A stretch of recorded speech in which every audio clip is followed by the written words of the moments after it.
Hi, I'm broadcasting late today because I had a couple of visitors, unexpected visitors today, and so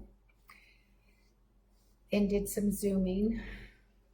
I was Zooming with some third and fourth graders and showing them my weaving and talking about the Northwest Coast textiles. So today, what I did was I had finished my 3-strand that created the top of the T, and now I did add a copper row to the lattice. So the thing with the shapes, when you first do a pattern in your robe, it's easy to calculate the width, right? I mean, you just count the warps. But with the vertical length of your design area, that's always can't really truly be calculated. It changes with your weft weight. It changes with the design so usually with the highlight color that you've chosen, and I've gotten the white as the highlight color, and I've got the copper rose as a highlight color. So usually with the geometric patterns, you put the highlight color in the very first row of your pattern and the very middle of your pattern and the very bottom of your pattern, and that's where you'll place those highlight rows. And so when I was doing the lattice, I remember I didn't really even have copper in there, and I felt like something was missing. And so I went back and needled in the copper row there. And then when I finished when I finished the lattice, then I knew that I wanted copper at the beginning and the end, so I was able to weave in that finished row. So I didn't have to go back and needle or anything like that, so I wove it in. Well, then the middle of this lattice was hard to calculate because I knew I wanted it to be 8.5 millimeters deep, but where is the middle of that?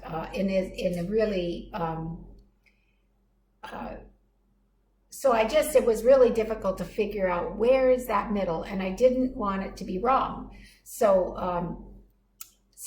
today I went back and I put in a copper row in the middle, and I had to needle that in because I had not had I wasn't able to really determine the exact middle while I was weaving it. So now I could see where that middle was. So then what I did was, so let me show you what I did to do that without snagging. You really need, let me see, you really need to have a blunt needle. You definitely don't want to snag your work. And so what I did was, with a blunt needle, I pushed the top and the bottom rows away, and then I put the copper wire in there. So and then when I'm through with doing that, then I snug up the rows. So I have more copper. That was what I was busy doing as I was visiting with my unexpected visitors. That kept me busy for a while. Anyway, so let me show you the top of where I'm at with with this new row of copper shields. You'll see that I have the upper line of that T. I've created, and because my weaving rows are black wefts, they get lost in the black background, but they show up in the blue area. So I've gotten some feedback from some people who have been coming along with me, and one particular person said that it was difficult for her to go back and chronologically catch up, because YouTube is the way it is, and it's difficult to chronologically find the beginning and the most recent. And so I just let her know that I have also been posting on my blogger, and the blogger does a better job of keeping them straight. So I'm going to post that blogger link for anybody else who's had difficulty going back and then finding the episodes that they needed to follow in a good manner. So that's what I'll do. I'll post the blogger link there, and my blogger has some background information about me and my family. I think it's mostly about my family, but anyway, so I will post that, and this is going to be a short broadcast, because I don't have a quiet time to video today. So thank you very much for peeking in to this episode, and I encourage you to come again, and we'll be off to the lower part of the copper shield today. I'm going to finish this with a photo of a copper shield, and I'm going to post again video or my canoe cape. So that's what we'll do today. You can see my the progression and the final canoe cape that I did several years ago. Thank you. Hawa. I'm going to read you a story about a mat that helped save a person. It's the Basset dialect Haida text by Swanton. He collected this story up north. So, the lost people of Yaqoon Inlet. A town lay in Yaqoon Inlet, and two women said things bad enough to make anybody angry. They said, "We eat good things, but other people eat bad things." Not a long time afterward, much snow fell, although it was not winter, and the snow rose over the houses, and there was no way to get firewood, nor was there any way to get food, and the snow would not melt. Then some of them died of cold. Some of them also starved to death.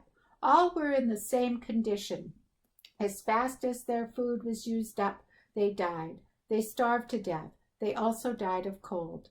And when one man in a certain house had almost frozen to death, he heard something say, "I, however, am warm."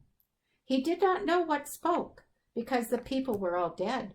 And when he heard it speak again, he knew that the thing that spoke was. He knew that it was an old soft mat lying in the corner.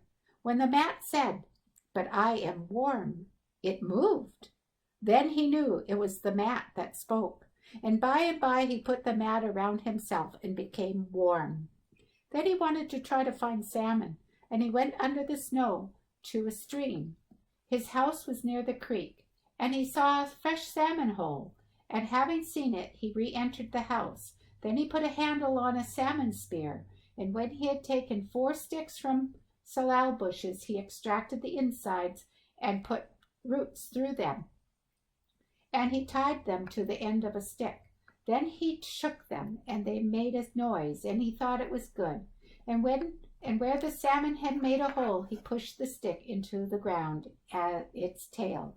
And he also placed the spear just over its middle, waiting for evening. And when he started home and was in the house, and in the evening he went there, and he sat at the butt end of the spear, and he caught the salmon in the hole. Before that time, he had kept himself alive by chewing gum. Then he lighted a fire for the salmon, and he cooked a small part. The man's name was wove. All that time the snow did not melt. It was still deep over the house. By and by, after it had become light, he heard the song of the thrush. Then he quickly moved the mat from his face and looked through the smoke hole. Then he saw a thrush sitting at the edge of the smoke hole with a salmon berry in its mouth.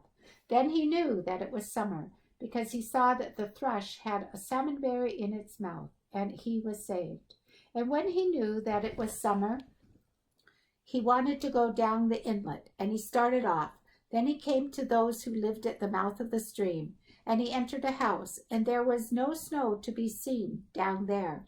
And he related to them how his friends had died of hunger and cold. And he said, I alone was saved. I chewed gum, and I ate a salmon which I killed. An old mat also called my name, and I put it over myself. Therefore I was saved, he said. I did not know that it was summer. A thrush came and sat on the edge of the smoke hole, and it had a salmon berry in its mouth. Then I knew that it was summer, and I came down. Said he to them.